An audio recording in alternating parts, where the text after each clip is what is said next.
So today I'm going to talk about my experiences with IK Multimedia's ARC 4. This is their entire system, which includes the microphone as well as their calibration unit that you can see right there. I'll be showing you some examples of what this looks like here in a second. Now you can use any test microphone with it, but they recommend that you use theirs because it's specifically calibrated for their system. So keep that in mind, but you do not have to use their microphone. So what is this system? For a lot of folks out there, they're in untreated spaces or minimally treated spaces, or, just places that are not conducive to mixing. And maybe there's an imbalance, maybe in some frequencies within their particular monitors, depending on the quality of their studio monitors. And what this system does is it analyzes your space to be able to determine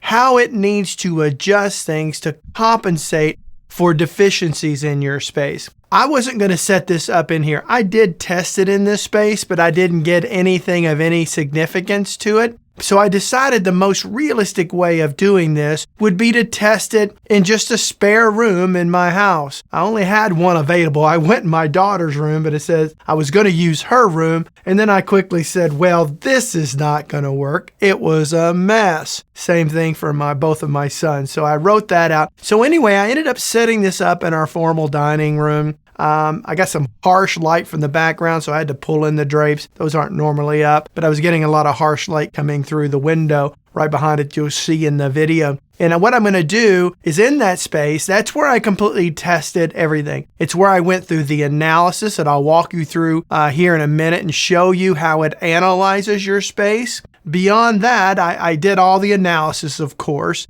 And then I pulled up mixes that I was familiar with, and I would take them back and forth between my studio here and over there to see if I was seeing or noticing any significant difference of any kind. What enabled me to be able to do this is Callie sent me another set of monitors to review, and the monitors you see there, I will also be testing over the next month to get a feeling for that, and then I'll do a review of those monitors coming up in the future. But it enabled me to be able to leave my monitors here set up as well as go in there. Plus, I felt it was important to really test this system on the average typical monitor that most folks may be using at home, at least in that particular price range. The monitors I have in here, my Atom Audio, they're around $2,500 for a pair, and I realize your average home studio doesn't have studio monitors in that caliber or that quality. At the end of the day, if you can grab yourself a pair, I strongly recommend it for the record. All right, so let's head over there where I film the analyzing of the space, and then we'll come back over here and I'll tell you my thoughts about it at that point. Okay, so what you have here is the setup app. There are two apps that come with this. One where you can fine tune it and do some deeper analysis. I'm not going to show you that today. You can delve in that if you choose to go with this route. So as you can see by the screen, there are a total of 7 different locations. You start with ear level in the mix position with 1, and then you move forward to the left slightly on 2, forward to the right slightly on 3, a little bit further directly to the left, far left with 6, far right with 7, and then lower left with 4 and lower right with 5. But you have to repeat this process a total of 3 times. The first one is at ear level. The second one, I believe, is 6 inches below ear level. And the last one is 6 inches above level. Now that may be reversed, but that's basically how you're going through this. You're doing this at 3 levels. Again, this repeats a total of 3 times. 7 times 3 is 21. So you got to do this 21 separate times. Okay, so I could play audio examples of this, so you might hear the difference by setting a mic up in the room. However, I think that's going to be deceiving, and it's not going to give you an accurate representation of your particular space because your space needs to be set up a certain way. So I guess in a nutshell, you're just going to have to, at the very least, take it for what it's worth, okay? I'm going to give you my opinion on it. Who is this product for? Well, no, let's stop that first. Does this product work? Yes, it does.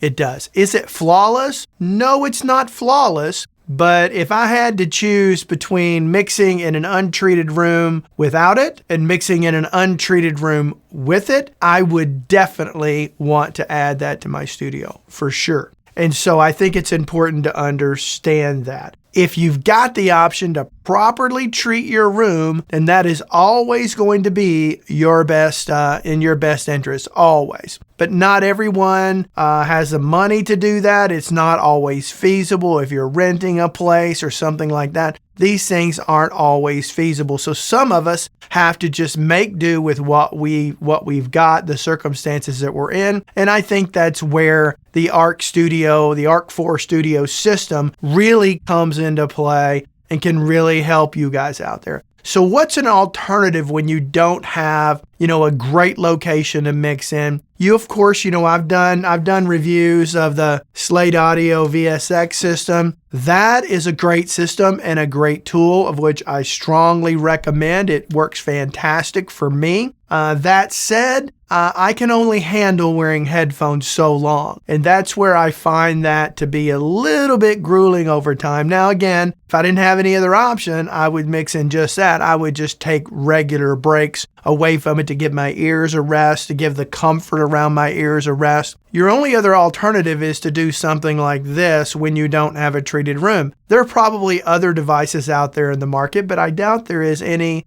that are this price effective as well as overall effective for its price point. I do recommend it if you're in that situation. I think if you can go with just headphones, I think the Slate VSX are another great option. I think having both those together could be another great option. I always, regardless of whatever I do in the Slate, usually that's when it's late at night or something like that, or early in the morning, and everyone's asleep, and I need to do some things. I'll do it with those, but I ultimately need to go back to my studio monitors to get the overall sense of where I'm at, because they're not going to give me 100% that my studio monitors are going to give me. So kind of keep that in mind.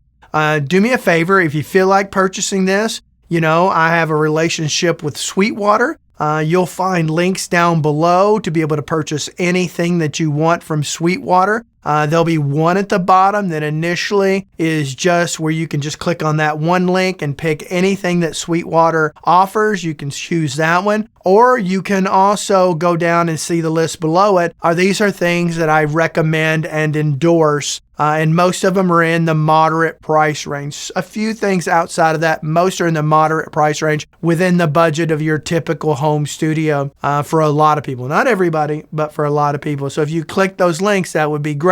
If you choose to pick up an Arc 4, the Arc 4 Studio, then please use that link, that overall link, go to that and purchase from there. What happens from there is I just get a tiny little percentage of whatever that sale may be, and that helps me out as a way of generating additional income here for the channel. Believe it or not, you don't make that much money off views for YouTube, so I need to find other ways to supplement that income, so I would appreciate it if you would do that for me. Do me a favor, if you have experience with any version of the Arc Studio, again, this is version 4, so there were other versions before that.